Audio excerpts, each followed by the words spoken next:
지금 막 미국이 북한 선제 타격한다, 막 전쟁 날지도 모른다, 막 이러고, 그죠? 또 벚꽃은 피어 있고, 막 싱숭생숭하고, 그래서 여전히 막 공부하시는 분들도 마음이. 근데 여러분들이 특히 국립외교원 뭐 이런 거 준비하시고 하시면, 다른 시험도 마찬가지예요. 뭐 공무원, 이번 주 일요일 날인가, 토요일 날인가, 25만 명이 구급을 받대요. 그리고 요즘 뭐 청년 실업이 있어서 공무원이라든가 5급 외교원이라든가 뭐 이런 데도 그렇고 NIAT 국정원 시험도 그렇고 뭐 여러 가지 시험들 많이 보는데 이 시험들이 대부분 이제 뭐 이 피센 유형도 그렇고요. 뭐 직무적성 검사라든가 NCS라든가 뭐 다양한 시험들이 있는데 뭐 아마 여러분들이 공부 특히 오늘 뭐 우리가 언어 논리 영역 공부를 많이 해두시면 뭐 사실은 뭐 나중에 대부분 학생들이 그래 뭐라고 얘기를 하냐면 이제 추세가 다 바뀌어서 뭐 물론 국립외교원 시험에 있는 또 행시라든가 예전에 이 외모고시라든가 이런 거 준비하는 학생들이 이런 거를 다 해놓으면 이 나중에 뭐 요즘에는 NCS다 공기업 채용에도 그렇고요. 그리고 또 다른 시험에도 다 나와. 그리고 특히 뭐 여러분들이 아시는 직무적성 같은 데도 언어 논리 추리 그래서 물론 이게 피셋 같은 경우가 가장 난이도가 있어요. 그래서 여러분들이 잘 공부를 해두시면 뭐 꼭 이게 아니더라도 나중에 공무원 시험이나 혹은 뭐 공공기관이나 혹은 7급 외무영사직이나 뭐 다른 거 다 해도 요즘에는 다 이게 이제 7급에도 내려오고 뭐 다 돼 있기 때문에 그러니까 학생들이 걱정을 하는 게 이걸 막 했는데 나중에 쓸모 없어지면 어떡할까 막 공부를 하면서도 이런 생각을 해요. 그래서 여러분들이 뭐 일단은 열심히 하셔가지고 특히 제가 보면 늘 얘기해드리는 게 무엇보다도 기본이 중요해. 나중에 이제 심화 실전 가게 되면 왜 기본이 중요한지를 아시게 될 거야. 제가 오늘 뭐 간단하게 첫 시간이니까 뭐 공부하는 방법이라든가 뒤에 있는 거 그리고 뭐를 중점적으로 해야 되고 특히 뭐 방금 전에도 얘기했지만 요때가 항상 그래요. 2월달 올해 2017년 2월에 이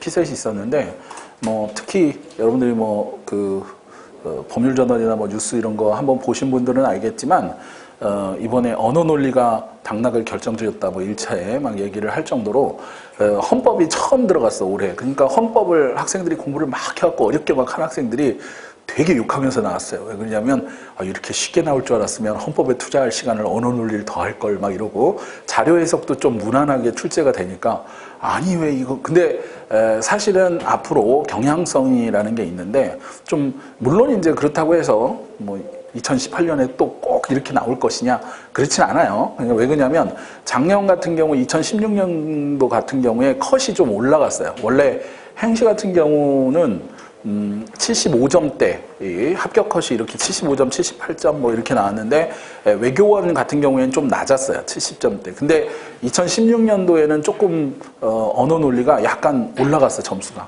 그래서 아마 2017년도에 어려워지지 않을까 했는데 아니나 다를까 되게 어려워져서 한 5점 정도 떨어졌어. 근데 5점이 떨어지나 5점이 올라가나 여러분들한테 제가 이제 뭐 얘기를 해드리면 기본적으로 75점 이상을 맞으셔야 좀 안정권, 뭐 합격이다 이렇게 생각을 하면 돼요. 그럼 40문제 중에 제가 얘기를 해드리면 대부분 학생들이 가장 어려워하는 게 제시문이 기니까 읽고 또 읽고 이제 오늘도 얘기를 해드리겠지만 나중에 이제 제가 실전 가게 되면 특히 11월, 12월, 이제 1월 뭐 이렇게 한두 달 남겨놓고서는 여러분들이 이 적응 훈련을 해야 돼. 실제 적응 훈련. 근데 이제 지금 아직 멀잖아요. 그러니까 제가 아까 얘기를 해드린 게 보통 기본기 베이스가 안 돼 있으면 나중에 속도가 안 붙어요. 그래서 여러분들이 이 40문제를 제한 시간 내에 모두 푸는 게 그렇게 쉬운 건 아니야. 그래서 사실 학생들이 제일 어려워하는 게 주어진 시간 내에 모든 문제를 다 푸는 거하고 이 두 번째는 40문제를 다 풀었다고 또 다 맞느냐? 그렇지 않아. 정답률이라는 게 있어요. 그래서 여러분들 아까 전에 말씀드린 대로 75점에서 80점. 물론 뭐 저는 80점 이상 맞을 건데요. 이런 학생이 있으면 제가 뭐 그걸 말리진 않아요. 근데 말리진 않지만 어렵다 사실은. 그래서 80점대까지가 뭐 75점에서 80점대까지가 안정적이라고 생각을 하시고 그러면 어떻게 해야 되냐? 제한 시간 내에 최소 38문제, 40문제를 푸셔야 되고요. 그 다음 10개 이상을 틀리시면 안 돼. 근데 7, 8개 정도만 이제 틀린다. 이런 생각을 가지시고 목표로 삼으시고 공부를 하셔야 된다. 그리고 이제 아까 전에 말씀드린 대로 여러분들이 뭐 지금부터 사실은 이게 이제 그런 게 있어. 뭐가 있냐면 아까 전에도 말씀드린 대로 이 장기간 동안 특히 1년에서 1년 반, 뭐 길게는 2년 정도 공부를 하시는 학생들이 있어요. 그리고 이 피셋의 가장 큰 문제가 뭐냐면, 뭐 물론 이게 1차가 원래 행시도 마찬가지지만 옛날에 사시, 뭐 행시, 뭐 외시 다 있었을 때는 뭐 쉽게 얘기를 해드리면 1차를 합격해야 2차를 볼 거 아니에요? 그죠? 여러분들 근데 1차가 왜 어떤 학생들은 보면 항상 75점이다, 뭐 80점이다. 아까 제가 얘기했는데 뭐 쉽게 얘기하면 2차 준비 다 해놨대. 근데 1차 점수가 계속 65, 70점 사이에서 안 올라. 근데 10점, 15점 오르는 게 상당히 여러분들이 볼 때 나중에 이제 문제를 풀어보시면 아시지만 원래 그래 100m에서도 한 9초 때 10초 우사인 볼트 때 가잖아요.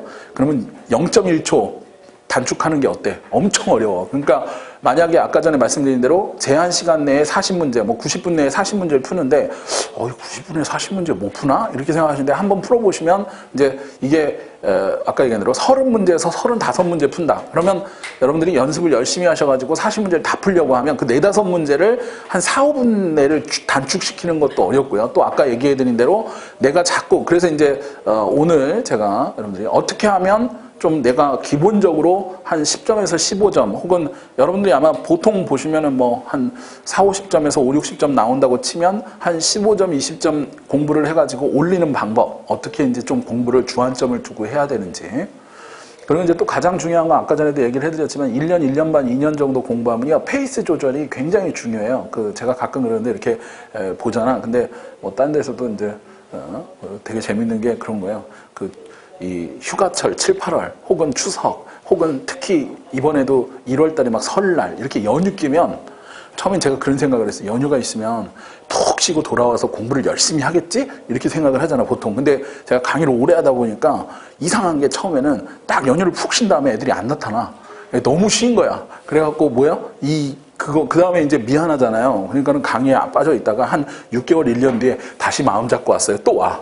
그러다가 한 또 6개월 정도 있다가 또 페이스가 흐트러뜨려갖고 또 없어지고 이러는데 지금도 한참 벚꽃 피고 막 연휴 껴있고 놀러 가고 막 친구들 해외여행 간다 이런 생각 하시면 안 돼요. 그래서 제가 가끔 오늘부터 시작을 하신다 이렇게 마음을 단단히 잡으시면 1년이나 1년 반 정도 내가 무인도나 이렇게 외국에 나가서 친구들과 주말에나 이런 데도 그러면 안 돼. 이렇게 딱 연락도 좀 끊고 공부에 매진을 하겠다.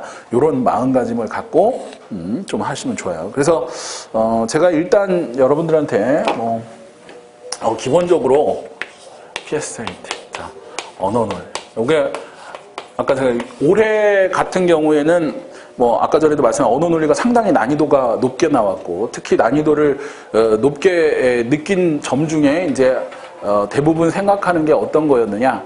첫째는 과학 지문이라든가 또 어떤 내용이 자기가 친숙하지 않은 거 그건 마찬가지야. 근데 올해 항상 학생들이 올해 과학 지문 많이 나왔다고 과학 지문만 막 했더니 여러분들은 올해 보는 게 아니잖아. 내년에 보잖아. 2018년도에 갑자기 또 시험 보고 딱 나왔는데 한국사 지문이 올해는 되게 많이 나왔습니다. 철학 지문이 이러면 어때? 아우 이런 그죠? 그러니까 사실은 막 한 분야만 이렇게 왜냐면 문제 유형도 제가 얘기했지만 이 피셋은 한쪽에 막 몰려 있는 게 아니라 상대적으로 예전에 비해서 과학 지문이 좀 늘었다는 거지. 그게 예전에는 과학 지문이 안 나오고 예술 지문만 나오고 인문학 지문만 나오고 그런 게 아니고요.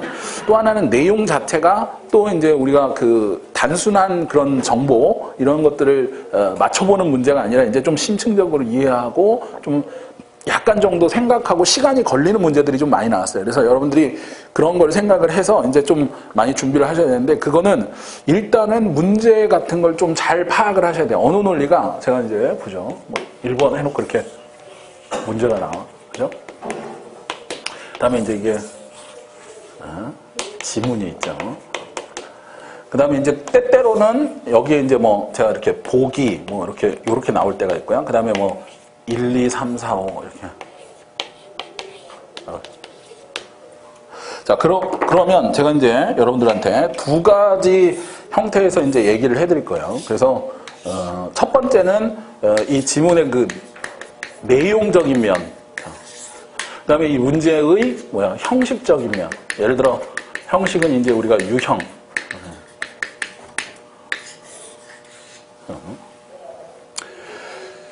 그래서 이제 문제